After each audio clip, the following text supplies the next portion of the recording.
Thank you so much for having me back again. It's a wonderful conference, and I'm glad the weather's a little better this year than last. But I didn't need to get picked up from my room across the parking lot because it was raining so hard. But anyway, I want to change directions a little bit and follow up on Dr. O'Keefe's great lecture by talking to you about prevention in general and cardiac CT and how we can identify our high-risk individuals and then know who we might need to think about some of these therapies, both the SGLT2s and GLP-1s, and then also a lot of the things that you'll hear about later today. Because identifying in whom to treat is obviously going to be our biggest barrier. We want to obviously treat everybody, but when we just apply general guidelines, nobody follows them. So we really have to individualize or personalize medicine. And I think we can do that by taking a quick and relatively easy look into the heart. This is my conflicts of interest. So the coronary calcium scan is a very simple test. It's about the same radiation dose as a mammogram. My boss, as an intern, when I first started my residency, told me this is going to be the mammogram of the heart. We're going to identify who has early disease and treat them, and we're going to find out who doesn't have disease, and they can focus on other health problems. And it really plays out very easy. It's a very simple test to get. There's no disrobing. You lay on the table on a CT scanner. Literally about 30 seconds later, you're done. There's no IV, there's no contrast necessary. And we can see these bright white calcific plaques in the artery, and very easy to assess. I don't know how to use the laser pointer, but that's all right. Very easy to assess the, there it is. This little white plaques here to assess the calcified plaque volume. And that's not all of the plaque. Calcium is just the tip of the iceberg. So when we think about plaque and how much plaque we have in our coronary arteries, calcium is about 20% of the total if we look at all of our arteries combined. So think about the Titanic going downstream, and it sees this iceberg off its bow. It didn't send divers below the water to say, I wonder if there's anything below the surface that might rip the hull. It knew that 80% of that iceberg is lurking below the water and causing trouble. The exact same is true for the coronary calcium scan. About 80% of the non-calcified plaque, the vulnerable plaque, the fibrous plaque, is not visible on the scan. But if we know how much of that iceberg is floating above the surface, we know what's lurking below. So the calcium score gives us an idea or an insight into how much atherosclerosis or hardening of the arteries an average patient has. And the higher the score, the worse they do. This is data from the multi-ethnic study of atherosclerosis, calcium score of 0. On the left, very, very low event rates. And as the score goes up, which is just the volume of plaque, as the volume of plaque goes up, and we have this scoring system that starts at 0 and goes up, and just the more plaque we see, the higher the score. So it's not 1 to 100 or 1 to 1,000. It can be in the tens of thousands in the most extreme of cases because it's just the volume of plaque in the coronary arteries. But most of us live in the 0 or 1 to 100 range. 1 to 100 is mild, but you're 4 times more likely to suffer a heart attack or die if your calcium score is abnormal, above 0, than it is if it's normal or 0. If your score is above 100, what we call significant or moderate plaque burden, you're 10 times more likely to have a heart attack.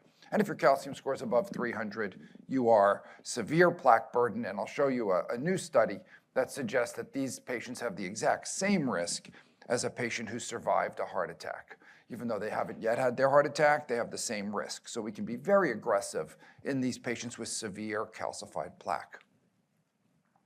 Now, most people believe that everybody's going to have plaque, and if we scan you, you're going to have some plaque, and it's not really going to help us. But if we took all of the patients who are intermediate risk, which is about 40% of adults, and we scanned them, they did this in this population-based study called the RECALL study. Of those intermediate risk patients, there were 14%, 1 out of 7, did have a lot of plaque. And we said, oh, you're not intermediate risk, you're high risk, because you have a lot of calcified plaque. But 2/3 had no plaque. So of these intermediate risk patients, 2/3 were misclassified. And we could say you have no plaque at all. And that doesn't mean that you can never get plaque. It's like a negative HIV test doesn't mean you can never get HIV. But it does imply that at this point in time and for the next 5 years, your risk of having a heart attack, stroke, or cardiovascular death approaches 0%. So we can focus on lifestyle changes. I think we'll hear a lot in the next talk about how we can implement these lifestyle changes in a proactive manner. But we don't have to worry as much about getting them on a lot of these big pharmaceuticals. What about aspirin? If you're not confused about aspirin, then I'd love to talk to you about it, because I am. And the US Preventive Task Force has just proved how inept they are by every 5 years completely changing their mind using the exact same data. So it's remarkable. Like about 20 years ago, they said everybody should be on aspirin, literally. And then they said, well, and then like 5 years later, they said, well, men get heart attack prevention, women get stroke prevention, so maybe we should use different doses and different applications in men and women. Then they said, well, really nobody should be on aspirin. And Dr. Kahn and others in the room with gray hair will remember these patients who are calling up saying, I just read the New York Times or the LA Times, and it said I shouldn't be on aspirin anymore because aspirin's not recommended. And we're like, no, you had a heart attack and you have 4 stents and you really need to stay on that aspirin. But literally, like, that recommendation probably killed like tens of thousands of people because everybody just stopped their aspirin. And then now they're saying, then the next guideline was, maybe men and women are more similar. So maybe we should recommend aspirin. And now they say, if you're high risk, you deserve aspirin if you don't have a high bleeding risk. So they're just all over the place. And it's hard to assess, but the data is a little mixed in the aspirin world. But I think if you understand that aspirin has some intrinsic risk, and that red line on that slide represents the number needed to harm. So if you use 81 milligrams of aspirin, some patients, about 1 out of 400, will have a major bleed. So there is risk to using aspirin. If you have a major GI bleed or another bleed, that's going to be a problem. So the number needed to treat is in the blue or red bars. The blue bars represent low-risk people, at least as we assess them by these risk calculators, and the red represent higher-risk people. But you'll notice that if the bars are above the red line, that means that the number needed to treat is worse than the number needed to harm, which means that you're going to have to treat, for example, that blue bar on the far left, calcium score of 0, low risk. If you put them on aspirin, it's going to take over 2,000 patients to be treated to prevent one event, but you're going to cause 5 major bleeds in that population. So the risk-benefit isn't there. So we need those bars to be below the red line. Well, if your calcium score is 0, whether you're low risk or high risk, you don't derive benefit from aspirin because you're low risk, because you have no plaque. And you do still have a bleeding risk, so the risk-benefit is not there. So we say if your score is 0, you definitely should not be on low-dose aspirin unless you're using it for some other reason. If your calcium score is 1 to 99 and you're low risk, again, the number needed to harm is better than the number needed to treat, so not a good idea. If you're high risk, maybe there's some benefit. But on the far right, if your calcium score is above 100, whether you're low risk or high risk, the number needed to treat is much, much lower than the number needed to harm. And now we're talking about a 5 to 8 to 1 benefit. So you're going to prevent 5 heart attacks or deaths for every 1 bleed you may cause in a population of patients. And that's a really good deal. So many guidelines, including most recently the American Heart Association, now advocate that if the calcium score is above 100, you should use low-dose aspirin in your adult patients with the caveat that they're at low risk for bleeding. Obviously, if somebody has varices or something else going on, we're not going to be putting them on aspirin. But for the general population, a calcium score, who has a lot of plaque, who has a lot of risk, can help us decide who may benefit from aspirin therapy. When we talk about a calcium score, this is data that I published. The blue line is a calcium score of 0, and those patients tend to remain very low risk over time.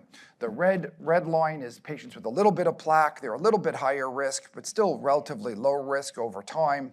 By the time you get to the black line, that's a score above 100. Now we're starting to talk about a higher risk population. This is where aspirin plays a role. This is where statins are uniformly recommended, scores above 100. And the purple line at the very top is patients with a score above 300. And you can see they're much higher risk. Their risk accumulates much faster. And overlapped exactly with that purple line is a yellow line. And the yellow line is a different group of patients that already had a heart attack. And that's their risk. And you can see that patients with a score above 300 who are otherwise healthy have exactly the same risk as a post-MI survivor.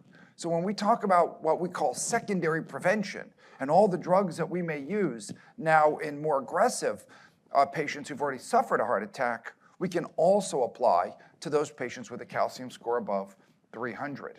And it is approvable. You will get things like PCSK9s approved if you tell them that the calcium score is above 300, because this is more and more recognized as a risk equivalent. That is, a calcium score of 300 is just as bad as an MI. Luckily, that person hasn't had that one bad day.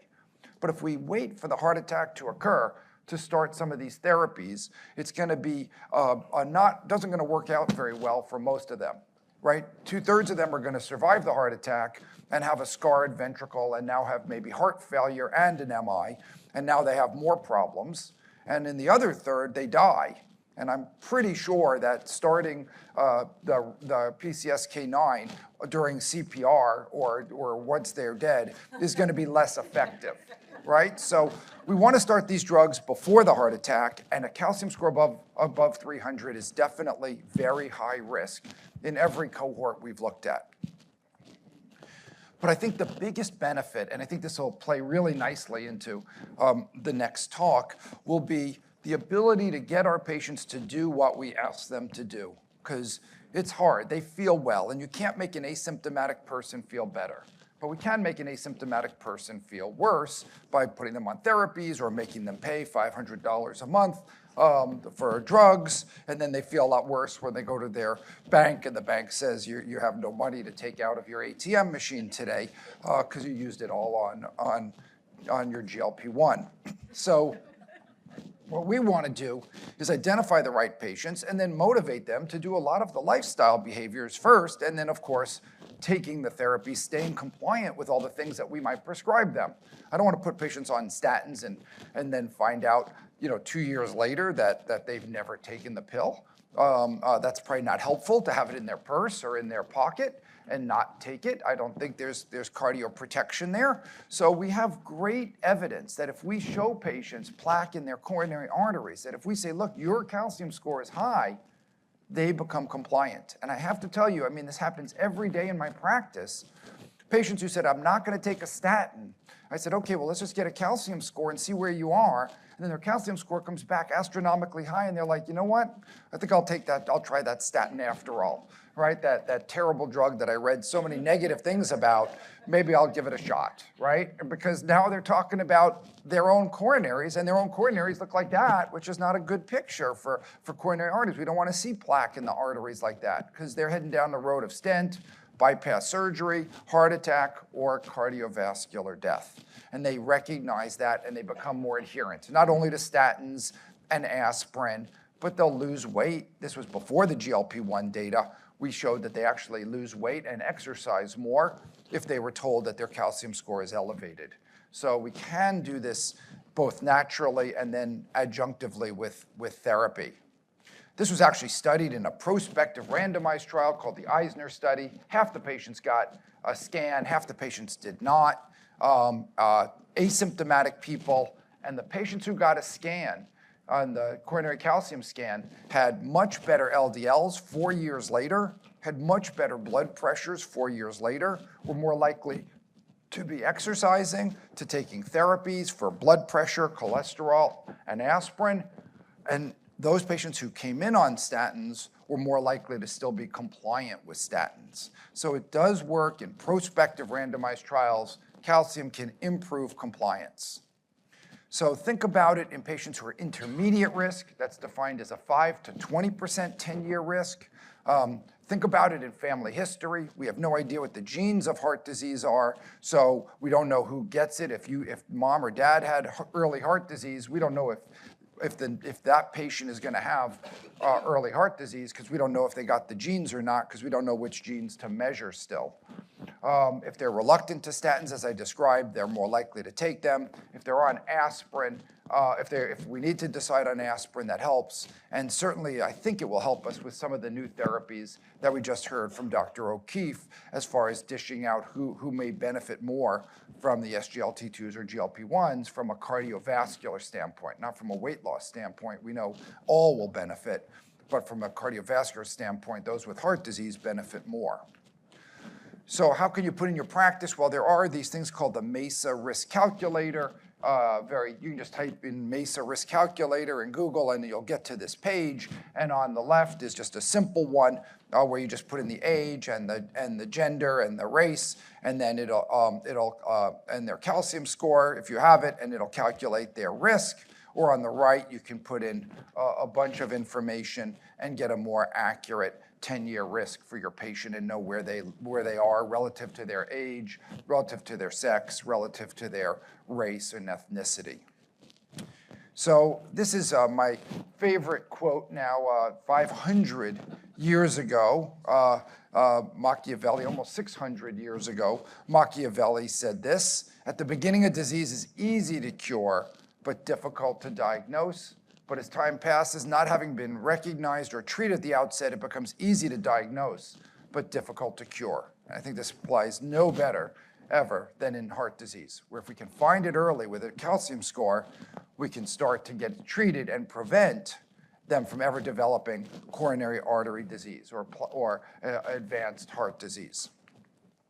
So the interest in coronary heart disease, though, really blossomed with the advent of CT angiography. So now we're not just getting stenosis, calcification, we're also getting stenosis and non-calcified plaque and vulnerable plaque. And with the AI tools, I'll show you a little bit, we can really even go beyond some of the simple metrics that we've been reporting. But it's a simple test. It's 20 minutes for most patients. We get thin slices through the heart. We kind of slice the heart like a loaf of bread and get very thin slices. We can look at them for plaque. We can look at them for stenosis and blockages, and then decide who needs therapy and who needs intervention based on the CT angio. So the early data, this is from the old 64-slice scanners. This is from the early 2000s, so now almost 20 years ago, already established that cardiac CT angiography can rule out disease with 99% confidence.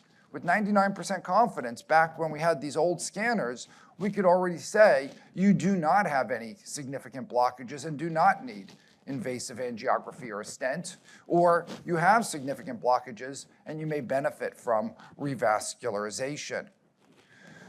I did a study, 16-site prospective study, again 64-slice CT, and you can see the negative predictive value.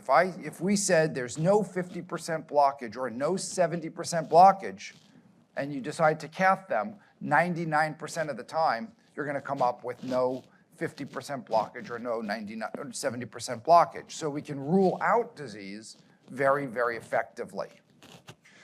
The radiation doses have come down a lot. I already described the calcium scan. It's about the same dose as a mammogram. So not only is it the mammogram of the heart because of the cost, it's about the same cost. It's reimbursed at the same rate by Medicare. It's all a screening test like mammography, but it's also the same radiation dose as mammography. But the CT angios were much higher. They were 10 to 20 times higher dose than a calcium score. Now we have the ability of doing this much, much lower dose. And we can get the doses down to this 1 to 3 millisieverts. What does that mean? That means it's about the same or lower than just background radiation per year that you might get just from being around. Cosmic rays from the sun, maybe watching TV, maybe taking an occasional flight. But we get about 3 millisieverts a year. And if you're at elevation, the higher you are, the closer you are to the sun, the higher that background radiation is. So we're below background radiation, which is usually considered a pretty safe place to be for studies. Coronary angiography averages about 8 millisieverts, so 5 to 7 times what we get with a CTA, and nuclear imaging is higher yet. So we can do these really low sometimes. If patients are thin, we get really low doses, and we can see here the plaque in the 3D model of the coronary arteries on the left. In the middle, you can see that calcific plaque in the center and that little bit of stenosis, not very tight. And on the right, you can start seeing the AI software, the computer software that can measure the lumen in green, and it can measure the calcified plaque in yellow and the non-calcified plaque in this picture in purple, and we can quantify how much non-calcified plaque you have, how much soft plaque you have, and better assess risk. So it's more diagnostically accurate than other imaging modalities. There's no doubt. We used to have these debates at ACC and AHA, and now there's no more debates because CT angiography is the most accurate non-invasive method. There's no question about this anymore. If you want to know, does somebody have a high-grade blockage, short of taking them to the cath lab, CT angiography will give you the best answer. It's better than PET scanning, it's better than SPECT or nuclear, it's better than MRI, and it's better than stress echo. So it gives us a better picture of who has coronary artery disease. And that's not my opinion, that's the opinion of a multi-societal paper that I'll show you the guidelines for that came out in 2021 that reported on these exact data. It also affords us better prognosis. In other words, if you undergo a CT first in blue versus a functional test in red, you have 41% less death and heart attacks in that population. This is the Scott Heart, published in the New England Journal of Medicine. They showed, and they now have 10-year data that shows the same thing, that if you underwent CT instead of a functional test, you had less heart attacks and death. And the reason is, at least they concluded, the reason is very simple. It's a little more diagnostically accurate, so we identified who needs that stent or who needs that therapy, but it also shows us subclinical athero, the early plaque, like the calcium score. It shows us who has early plaque, a 30% blockage, where we can intervene and prevent that from ever causing a plaque rupture and killing somebody. So by identifying the early atherosclerosis, we can identify who needs to be treated, and we can reduce their cardiovascular events. And there's other trials as well. The PROMISE study was done in the US, 10,000 patients randomized to either functional testing or CT angiography, and they concluded that CT angio provided higher discrimination, in other words, who had disease and who did not. It reclassified people from low to high risk better than functional testing, and it was more robust at predicting who is going to have an event. And when they recently published on the diabetic cohort, which was the highest risk cohort in this population, they showed the exact same thing as Scott Heart. Scott Heart showed less events if you underwent CT first. Here they showed less events if you underwent CT first. CT is in red, and you can see 62% less events. 62% less events if you undergo CT angio first instead of functional testing first as your diagnostic workup. So we have large-scale prospective randomized trials demonstrating that your patients do better by getting that additional information from CT. Not only more accurate, but understanding who has plaque in their coronaries. The ischemia trial kind of upended functional imaging a lot. This was published in 2021, and you can see that with ischemia, we don't really identify who's low risk, intermediate risk, or high risk. This is mostly nuclear, but this could have been MRI or stress echo as well. And you can see it doesn't really discriminate events very well, going from no ischemia in blue to high risk in red. But look how well CT predicted events, and how well, whether they got a stent or not, how we can identify high-risk individuals, discriminate who is high risk. In red is 3-vessel disease on CT angiography. In yellow is 2-vessel disease, and in blue is single-vessel disease. And we see perfect discrimination of events. So the guidelines now are moving towards CT first for a majority of patients. The Europeans did it in 2019. They said for low to intermediate risk patients, coronary CTA is preferred. That's about 80% of the patients we work up, low to intermediate risk patients. They have a little bit of chest pain, or they have risk factors. We're worried about them. Maybe they have some shortness of breath. We worry about heart disease, but pretest probability below 50% is the vast majority of our patients, and CT angio first. That's Europe. In the US, they came out with guidelines in 2021, and these were endorsed by everybody. You can see multi-societal guidelines, including the American College of Cardiology and American Heart Association, along with a bunch of other societies that signed on to these, emergency medicine physicians, chest physicians, and you can see how they allocated the risk. If they had patients with CT angio, that CT angio got the only 1A recommendations that they gave out in this whole document for imaging. For all of the imaging modalities, only CTA got a class 1, highest recommendation, level of evidence A, highest level of evidence. And they said CT angio is effective for diagnosing coronary disease, for stratifying risk, and guiding treatment decisions. So it helps us with guiding who needs more therapy, who's at high risk, and diagnosing do they even have heart disease or not. Those are important. Look what they say for nuclear. This is a nuclear stress echo, MRI, gave it a class 1, level of evidence B, a little bit lower evidence, and then they also put an NR, meaning that it's from non-randomized data. This is just from observational studies, not from randomized trials. And they said these tests are useful for the diagnosis of myocardial ischemia. That's it. What's missing? Well, diagnosing coronary disease, stratifying risk, and guiding treatment decisions. So if you want to guide treatment decisions, which is what we were supposed to use imaging for, CTA has that recommendation in the US guidelines, and functional testing does not. So how can we marry these two things, though? Because I would argue with the guidelines that functional testing is really important, because we want to know functionally how patients are doing. And if I see a plaque in the LAD, I don't know if that's causing flow limitations or not. So then I send them for a nuclear test or a treadmill to identify the functional assessment of that lesion. And the combination is really important. But fortunately now we can combine the two with one test. We can take that CT angio on the left that shows some LAD blockage and run it through these AI software. This is called FFR-CT. And you can now see the artery turns red. Red is bad, like a stop sign or a stoplight. And you can see that there's flow limitation. So we're getting functional information and anatomical information from that same CT angio that was acquired.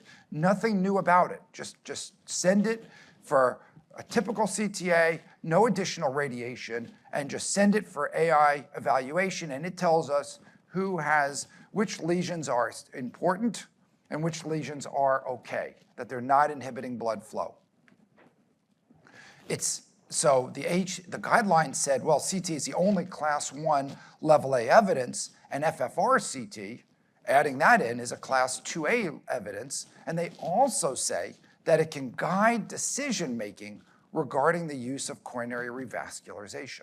So guiding decision-making, again, is the most critical reason we get a test. I want a test to inform me what I should do next. I don't want a test that's not going to help me in guiding my treatment of that patient. And if we add FFR-CT in blue, it is more diagnostically accurate compared to invasive fractional flow reserve or invasive wires down the coronaries.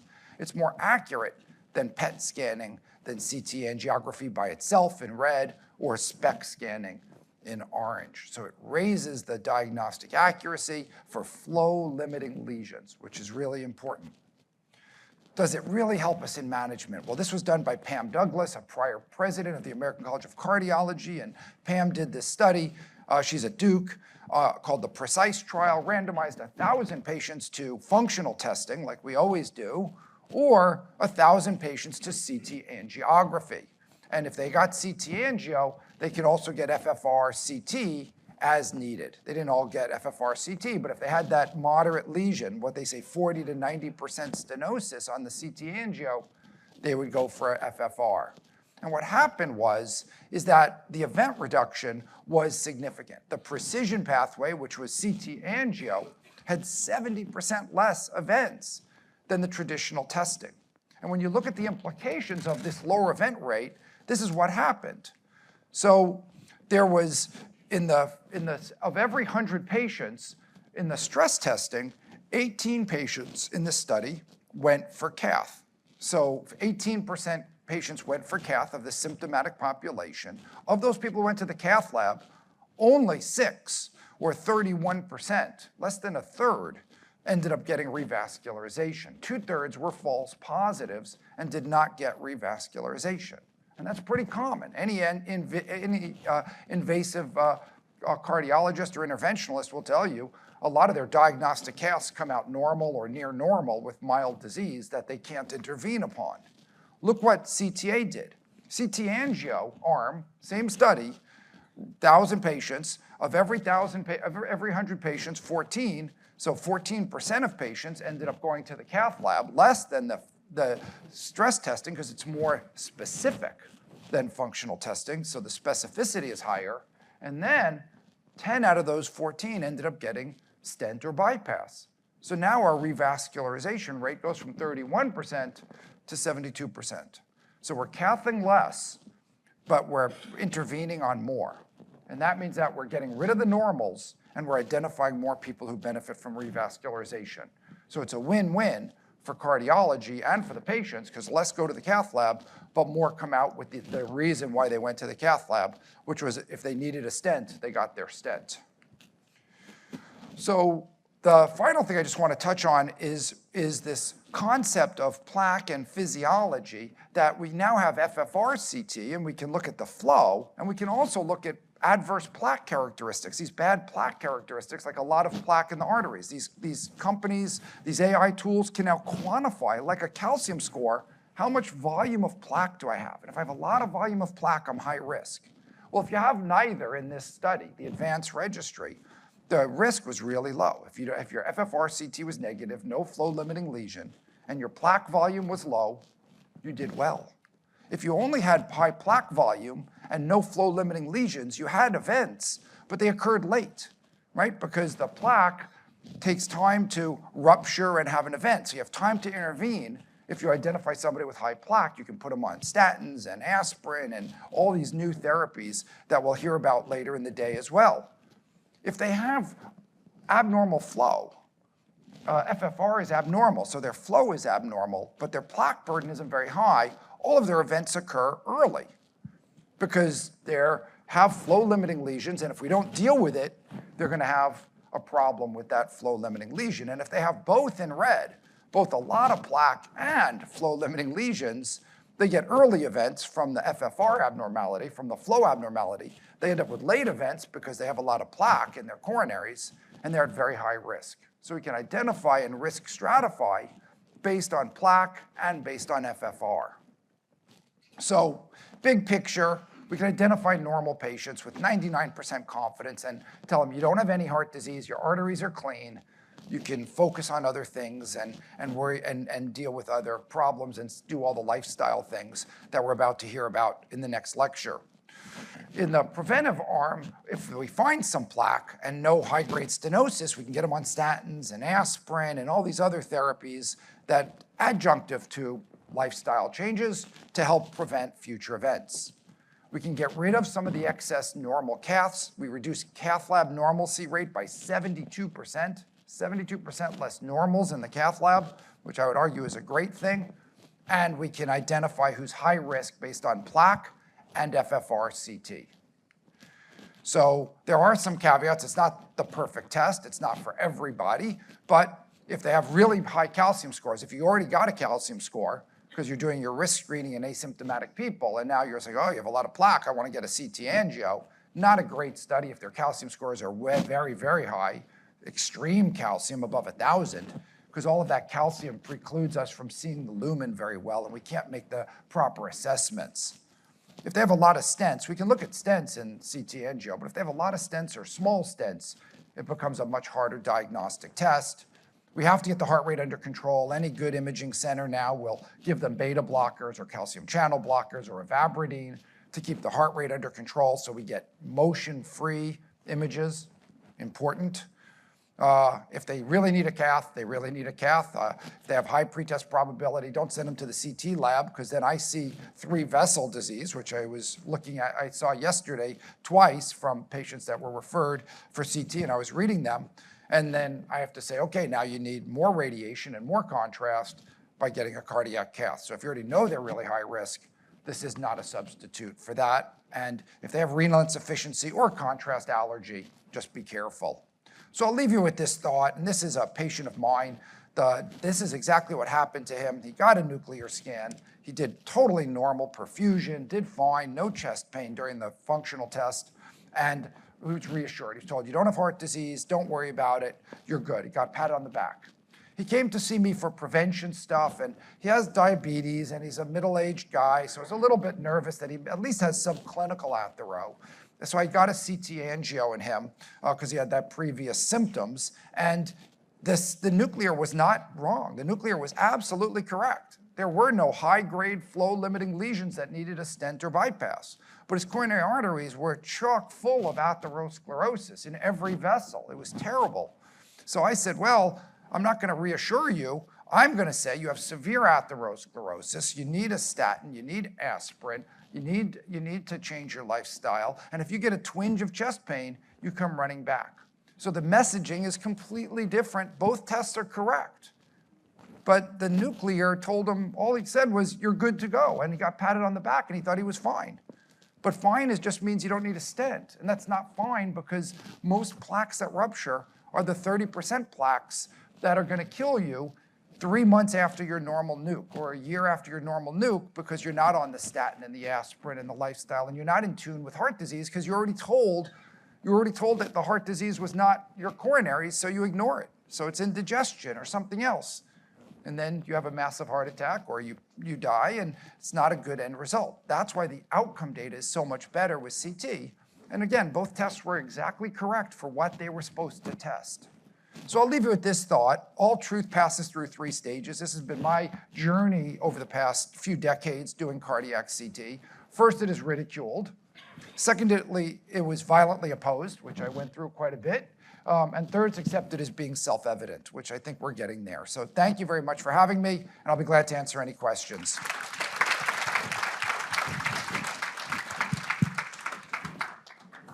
All right, question. Yeah. So when you have a normal coronary calcium score, how often do you recommend repeating it? I'm always surprised at how so many people with high cholesterol have normal. Yeah, so the question is, if you have a score of 0, normal calcium score, when do you repeat it? And I have to just say, last Monday, just the 28th, so just a few days ago, Aetna, another major insurance carrier, came out with a policy for their CT angio and their coronary calcium. And they said that you can get calcium scoring for asymptomatic patients with diabetes or intermediate risk. And then they also said if you have a score of 0, they'll pay to repeat it at 5 years, because that's when we start worrying about the warranty of a calcium score wearing off and people start developing calcium. And that is concordant with the ACC/AHA guidelines. So the answer is, generally, if you have a score of 0, you can generally wait about 5 years. Now, if somebody in the interim develops diabetes, or they become symptomatic, or something changes, obviously you want to maybe move that up a little bit. But in general, the answer is score of 0, reassess in 5 years. It's a 5-year warranty, not a lifetime warranty that you'll never get heart disease. Yes. So Matt, if you redrew your coronary calcium graphs by percentile of age adjustment versus just cut points of 100 or 300, how do they look? Yep, so the question is if we do that, and the MESA calculator does that age adjusted. So we also say not only you're high risk if your score is above 100, but if you're above the 75th percentile for your age and sex and race ethnicity. If you're higher than your peers for wherever you are in life, you're at increased risk.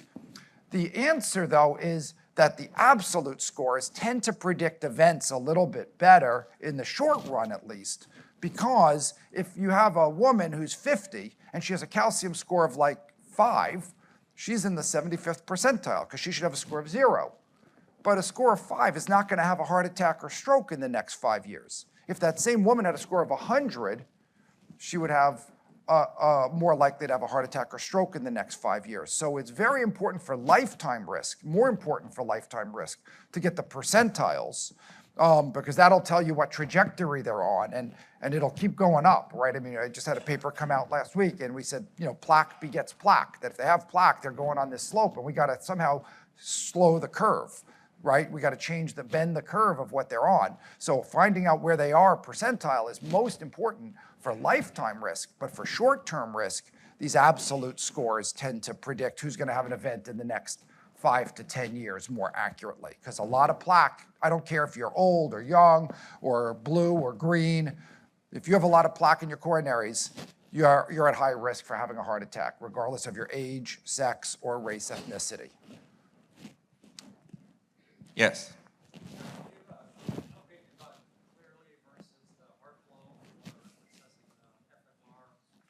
Yeah, so I mean, there's a couple different companies now that provide these assessments. Clearly is one, HeartFlow is another. There's a Chinese company called Kia. There's Elucid, just got FDA approval. There'll be about 10 or 15 of these companies that can do these analyses.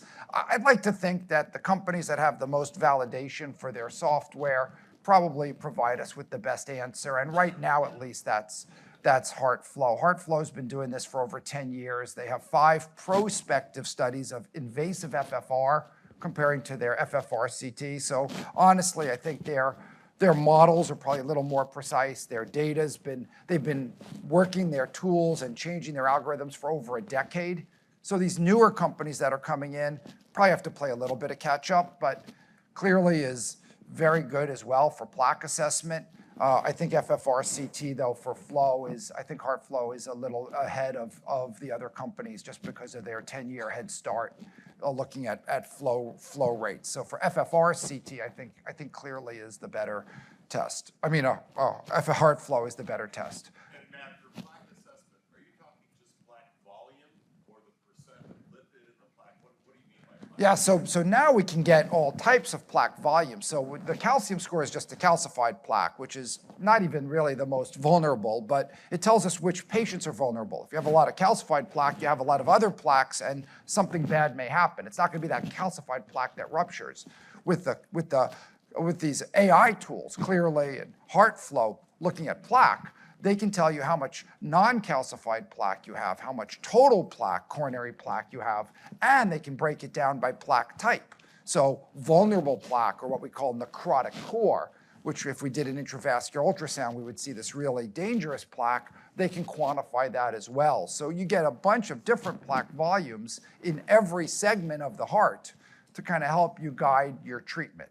But the overall answer is still people with a lot of plaque overall do worse. So the plaque volume, whether it's total plaque volume or non-calcified plaque volume, is still the most important thing. And that's why increasing calcium score is really high calcium score is bad, because you have a lot of plaque in general, and people with a lot of plaque don't do well.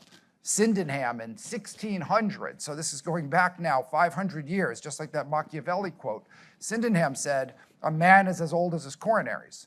So I'm sure it applies to women as well, but back then it was a little more, women's rights hadn't developed as much in the 1600s. So, but a man is as old as his coronaries. So if you have a lot of plaque and your coronaries are look like they're 80-year-old coronaries, you're not doing very well, even if you're a 40-year-old person. So it goes back to that percentile question from Dr. Wright, really trying to get us to think about this in a context of the person. But anybody with 80-year-old coronaries is going to do worse, even if they look healthy on the outside. And that's where calcium scoring or CT angio can help you identify how old are their coronary arteries, not how many years they've been on the planet, but how their arteries develop. Because I mean, like, think of the brain function, right? Some people not very coherent by age 70, and other people are, I have patients who are living alone and doing great at age 95. And their cognitive function it's because one's 95 doesn't mean their brain function's exactly the same as other 95-year-olds.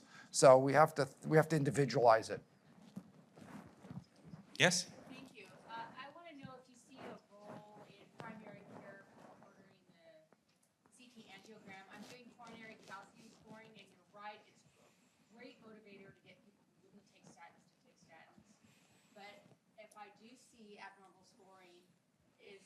would you recommend that I refer to cardiology to order the CT angiogram, or can I do that as a primary care provider? Yes, so the question is, if you have a, let's say in prime, so generally, the way at least insurance thinks about this, if you're asymptomatic, calcium scoring is more indicated. If you're symptomatic, CT angio is more indicated, because you don't want to know just do they have calcium once they have symptoms, you want to know what percent blockage they have, do they have flow, limiting lesions, and all that other stuff.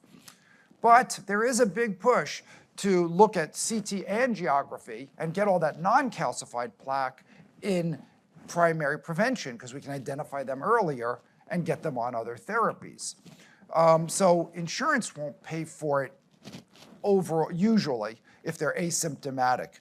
But if they have a high calcium score and you're worried now that they're asymptomatic, or at least they were asymptomatic from your cursory questions, and now they have a lot of plaque, and now you're a little bit more worried about them, I think it's reasonable to think about a CT angio. Again, though, if the calcium score is above 1,000, probably not a good idea.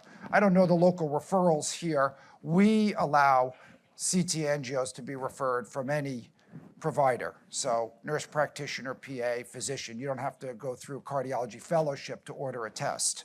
To interpret the test, you probably have to do a little bit more. But we let primary care physicians and providers order CT angios. I assume it's the same here, or? We have a 256 slice CT, and we're just beginning to talk to HeartFlow about trying to establish Right. CTs. But you allow referrals from anybody? Sure. Yeah, you don't have to send them to a cardiologist to get a referral for a CT. Whereas if you want to do a cath, obviously, you're going to have to go through a cardiologist. You want to make a comment, Azab, on it? You just met with... Yeah, I think, like you were saying, we're working on trying to start a CT program. So we don't currently have coronary CTA locally, so we have to send them out. But we've been meeting because we have the scanner. We already do gated CTs and all that stuff. So we're just working on starting the cardiac CTA program here locally. So we'll But you do calcium scores already? do calcium scores already. Okay, so there we go. And I'm sure it'll develop pretty quickly. It's a relatively easy step up once you have all the gating software, because it's the same gating to get a good calcium score as a CTA. All you have to do is add some dye. So you just inject a little contrast during the calcium score, and now you have a three-dimensional CT angiogram. So it's a pretty easy test, and you can do them both in asymptomatic people. Yes? Great talk. Where is high sensitivity C-reactive now? Yeah, so questions about HSCRP, and maybe I know Dr. Kopecki may want to opine on this in his talk as well, or Dr. Wright coming up. But I think HSCRP is not very specific. So I don't call it high sensitivity CRP, I call it non-specific CRP. Well, because if you stub your toe and then measure your CRP, it's going to go up. And to Dr. O'Keefe's lecture, if you measure really obese patients, all of them are going to have some elevation of C-reactive protein because fat cells make CRP. Having said that, it's still a decent discriminator, and it's a very cheap blood test to help us identify who might have inflammation on top of other things. And I sometimes use it to identify who maybe would benefit from things like colchicine or other therapies that are more on the anti-inflammatory side of things than on the anti-lipid side of things. So I think we're going to get more tools like that.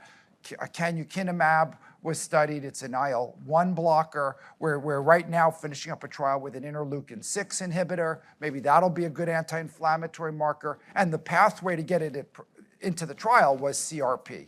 So you had to have inflammation to get randomized to these cardiovascular inflammatory therapies. So I think we're going to keep learning from that. It's not widely recommended in any guideline that I'm aware of to get it routinely. But if you see a lot of plaque and you want to know are they also inflamed, I think an HSCRP is cheap enough and easy enough that you can certainly add it in. Statins lower CRP, icosapent fish oil lowers CRP, and aspirin will lower CRP a little bit. Yes? 70-year-old patient walked into my office with a history of 10-year history of diabetes, high cholesterol, well controlled, and now tells me he's having chest pain on exertion. I do an EKG, looks good. Now, do I call Dr. Mohammed Khan at this point, or should I go ahead and do the CT angiogram? Yeah, so I think, you have diabetic other risk factors, they're high risk, any symptom at all, I think it's reasonable. You can think about the pretest probability for somebody. So if they have classic angina and they're older and they have diabetes, probably Dr. Khan needs to maybe do an invasive angiogram rather than a CT angio because their pretest probability is very, very high. If they have kind of new onset diabetes or they're not that old, they have some atypical chest pain, their pretest probability is not very high. And I think a CT angio would be a great test for them. So I think you just have to kind of look at what you think is going to happen. You know, when I told people, oh, you know, calcium scoring is good, and they're like, look, if I have a patient with high blood pressure and high cholesterol and smoking and diabetes and family history, I know what to do. I'm like, yeah, but very few patients have every risk factor when they walk in, right? Most of our patients have one or two, and you don't know what to do. Nobody does for sure until you do a test. So I think you just have to kind of think about how likely they are to have obstructive disease. And if the answer is very likely, classic angina, multiple risk factors, I think invasive angiography is still the first test. Please. Oh, sorry. Yep. Fish oil or garlic for regressing atherosclerosis you pick up on CTM. Do you use those clinically, routinely for your patients? Yes, the question is about fish oil and garlic. I do actually. Garlic, aged garlic is an odorless garlic. It's actually made in California. It's from a Japanese company, but it's made in Riverside, California. They kind of age it, get rid of the odor of garlic, and it's just an odorless pill. We've done five trials, prospective randomized trials to placebo, and it works to slow coronary calcium progression and slow CT angiographic progression mildly. It has a little bit of blood pressure properties. It has a little bit of cholesterol properties. It's not as potent as a statin or as lisinopril for blood pressure, but it helps a little bit. And remember, the Mediterranean diet, which I still think is the best diet for outcomes, incorporates garlic a lot. So if your patients don't eat a ton of garlic, I know you're up here closer to the Gilroy and the garlic festival stuff, but if you don't eat a lot of garlic, then I think it's reasonable to put them on a little garlic supplement. It's cheap, it's a dietary supplement, and it's widely available. It doesn't require a prescription. Icosapent Vascepa is studied. It showed event reduction in patients with high triglycerides and high risk. So in those patients who have residual high triglycerides and high risk, I do use icosapent for the outcome benefit. And then I did a trial called Evaporate that shows it does regress plaque a little bit. But they have to have high triglycerides on top of everything else. Well, how much of garlic do you, what's the dosage? Yeah, well, so, and there's different garlic formulations, and I'm not advocating for any one, but the garlic the aged garlic is called Kyolic. It's Kyolic. That's the one that we studied in prospective studies. It has almost 1,000 publications, because in Japan, it's considered a pharmaceutical. So it's really well validated for a lot of different things. But it's 600 milligrams twice a day. It's one pill in the morning, one pill at night. And it's odorless, so they won't smell like a clove of garlic. I promise. On that note, we'll say thank you. We'll take a little break here. Thank you. All right.